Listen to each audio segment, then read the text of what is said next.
ಓಂ ಶ್ರೀ ಲಕ್ಷ್ಮೀ ನರಸಿಂಹಾಯ ನಮಃ. ನಾಮ ನಕ್ಷತ್ರ ರಹಸ್ಯ, ನಾಮ ನಕ್ಷತ್ರ ಮತ್ತು ದಶಾವತಾರ ಮಾಲಿಕೆಗೆ ಸ್ವಾಗತ. ಇದು ನಮ್ಮ ಹೆಸರುಗಳ ಅಕ್ಷರಗಳಿಗೂ ಮತ್ತು ಶ್ರೀ ಮಹಾವಿಷ್ಣುವಿನ ದಶಾವತಾರಗಳಿಗೂ ಇರುವ ಗೂಢ ಸಂಬಂಧವನ್ನು ಅನಾವರಣಗೊಳಿಸುವ ಸರಣಿ. ವೈದಿಕ ಪರಂಪರೆಯಲ್ಲಿ ಪ್ರತಿಯೊಂದು ಹೆಸರಿಗೂ ಒಂದು ಸ್ಪಂದನವಿದೆ. 360 ಡಿಗ್ರಿಗಳ ರಾಶಿಚಕ್ರವನ್ನು 27 ನಕ್ಷತ್ರಗಳಾಗಿ ಮತ್ತು ಪ್ರತಿ ನಕ್ಷತ್ರವನ್ನು 4 ಪಾದಗಳಾಗಿ ವಿಭಜಿಸಿದರೆ ಒಟ್ಟು 108 ಪವಿತ್ರ ವಿಭಾಗಗಳು ಲಭಿಸುತ್ತವೆ. ಪ್ರತಿ ಪಾದಕ್ಕೂ ಒಂದು ನಿರ್ದಿಷ್ಟ ಅಕ್ಷರವಿದೆ. ಹೆಸರಿನ ಮೊದಲ ಅಕ್ಷರವು ನಾಮ ನಕ್ಷತ್ರವನ್ನು ಸೂಚಿಸುತ್ತದೆ. ಜನ್ಮ ನಕ್ಷತ್ರವು ನಮ್ಮ ವೈಯಕ್ತಿಕ ಜೀವನವನ್ನು ಆಳಿದರೆ, ನಾಮ ನಕ್ಷತ್ರವು ನಮ್ಮ ಸಾರ್ವಜನಿಕ ಜೀವನವನ್ನು, ಜಗತ್ತಿನಲ್ಲಿ ನಮ್ಮ ಗುರುತನ್ನು ನಿಯಂತ್ರಿಸುತ್ತದೆ. ಪ್ರತಿಯೊಂದು ಅವತಾರದ ಹೆಸರಿನ ಮೊದಲ ಅಕ್ಷರವು ಮತ್ಸ್ಯಕ್ಕೆ ಮಾ, ಕೂರ್ಮಕ್ಕೆ ಕು, ವರಾಹಕ್ಕೆ ವ, ನರಸಿಂಹಕ್ಕೆ ನ.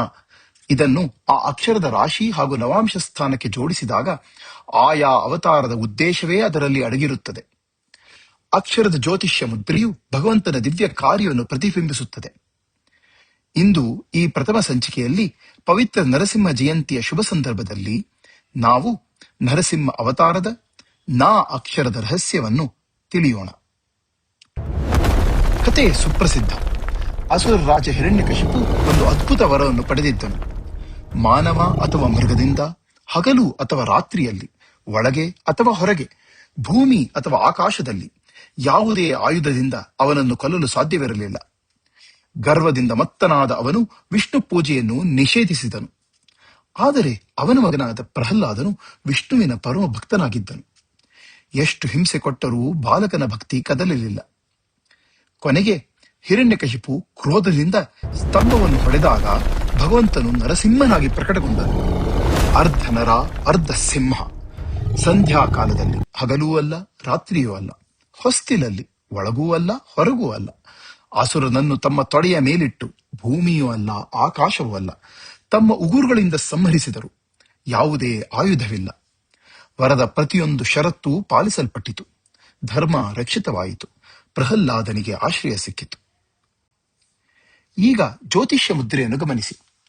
ನಾ ಅಕ್ಷರವು ಅನುರಾಧ ನಕ್ಷತ್ರದ ಮೊದಲ ಪಾದ. ರಾಶಿ ಕುಂಡಲಿಯಲ್ಲಿ ಅನುರಾಧ ನಕ್ಷತ್ರವು ವೃಶ್ಚಿಕ ರಾಶಿಯಲ್ಲಿ ಕಾಲಪುರುಷ ಕುಂಡಲಿಯ 8ನೇ ಮನೆಯಲ್ಲಿ ಬರುತ್ತದೆ. ನವಾಂಶ ಕುಂಡಲಿಯಲ್ಲಿ ಇದೇ ಪಾದವು ಸಿಂಹ ರಾಶಿಗೆ, ಕಾಲಪುರುಷ ಕುಂಡಲಿಯ 5ನೇ ಮನೆಗೆ ಬದಲಾಗುತ್ತದೆ. 2 ಕುಂಡಲಿಗಳು, 2 ಸ್ಥಾನಗಳು ಒಟ್ಟಾಗಿ ಅವತಾರದ ಸಂಪೂರ್ಣ ಕಥೆಯನ್ನು ಹೇಳುತ್ತವೆ. ಇಲ್ಲಿಯೇ ರಹಸ್ಯ ಅಡಗಿರುವುದು. ವೃಶ್ಚಿಕ ರಾಶಿಯಲ್ಲಿ ಅನುರಾಧ ಮೊದಲನೆಯ ಪಾದವು ನರ ಎಂಬ ಹೆಸರಿನ ನವಾಂಶದಲ್ಲಿಯೇ ಬೀಳುತ್ತದೆ. ಇದು ಮಾನವ ನವಾಂಶ. ಮತ್ತು ನವಾಂಶ ಕುಂಡಲಿಯಲ್ಲಿ ಆ ಪಾದವು ಸಿಂಹ ರಾಶಿಗೆ ಪ್ರಯಾಣಿಸುತ್ತದೆ. ಸಿಂಹ. ನರ ಮತ್ತು ಸಿಂಹ, ನರಸಿಂಹ. ಅವತಾರದ ಹೆಸರೇ ಆ ಅಕ್ಷರದ ಯಾತ್ರೆಯ ರೇಖಾಗಣಿತದಲ್ಲಿ ಅಡಗಿದೆ. ಇದು ಆಕಸ್ಮಿಕವಲ್ಲ. ಜ್ಯೋತಿಷ್ಯ ಶಾಸ್ತ್ರವನ್ನು ರಚಿಸಿದ ಋಷಿಗಳು ಗೋಪ್ಯವಾಗಿ ಇಟ್ಟ ದಿವ್ಯ ಮುದ್ರೆ ಇದು. 8ನೇ ಮನೆಯು ಜ್ಯೋತಿಷ್ಯದಲ್ಲಿ ಅತ್ಯಂತ ಗಂಭೀರವಾದ ಭಾವಗಳಲ್ಲಿ ಒಂದು. ಈ ಶಿಕ್ಷಣದ ಸೌಂದರ್ಯ ಗಮನಿಸಿ. 8ನೇ ಮನೆಯು 9ನೇ ಮನೆಯಿಂದ 12ನೇ ಭಾವ. 9ನೇ ಮನೆಯು ತಂದೆಯನ್ನು ಸೂಚಿಸುತ್ತದೆ. ಆದ್ದರಿಂದ ಅದರ 12ನೇ ಭಾವವು ತಂದೆಯ ನಷ್ಟ, ಅಂತ್ಯ. ಹಿರಣ್ಯಕಶಿಪು ತಂದೆ ಮರಣ ಹೊಂದಿದನು. ಆದರೆ 12ನೇ ಮನೆಯು ಮೋಕ್ಷಸ್ಥಾನವೂ ಹೌದು. ಆದ್ದರಿಂದ ಅಸುರನು ಕೇವಲ ಸತ್ತನಲ್ಲ, ಭಗವಂತನಿಂದಲೇ ಮುಕ್ತಿಯನ್ನು ಪಡೆದನು. ಇದೇ 8ನೇ ಮನೆಯು 5ನೇ ಮನೆಯಿಂದ 4ನೇ ಭಾವ. 5ನೇ ಮನೆಯು ಮಗನನ್ನು ಸೂಚಿಸುತ್ತದೆ. ಮತ್ತು ಯಾವುದೇ ಮನೆಯ 4ನೇ ಭಾವವು ಸುಖಸ್ಥಾನ, ಸಿಂಹಾಸನದ ಸ್ಥಾನ. ಪ್ರಹ್ಲಾದ ಮಗ ಸಿಂಹಾಸನವನ್ನು ಪಡೆದನು. ಮತ್ತು 8ನೇ ಮನೆ ಸ್ವತಃ ಗೂಢ ವಿಷಯಗಳ ಪರಿವರ್ತನೆಯ ದಿವ್ಯ ಅವತರಣದ ಮನೆ. ಇಲ್ಲಿಯೇ ವಿಷ್ಣುವು ಸ್ತಂಭದಿಂದ ಪ್ರಕಟಗೊಂಡರು. ಒಂದೇ ಮನೆ 3 ಅರ್ಥಗಳು. ಒಂದೇ ಕ್ರಿಯೆಯಲ್ಲಿ ಎಲ್ಲವೂ ಸಿದ್ಧಿಸಿತು. ಇದು ನಮಗೆ ಏನು ಹೇಳುತ್ತದೆ? 3 ಪಾಠಗಳು. 1.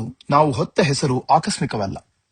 ಅದರ ಮೊದಲ ಅಕ್ಷರ ನಾಮ ನಕ್ಷತ್ರ ನಮ್ಮ ಸಾರ್ವಜನಿಕ ಜೀವನದ ಮೇಲೆ, ಸಮಾಜದಲ್ಲಿನ ನಮ್ಮ ಧರ್ಮದ ಮೇಲೆ ದೀರ್ಘ ಪ್ರಭಾವ ಬೀರುತ್ತದೆ. 2.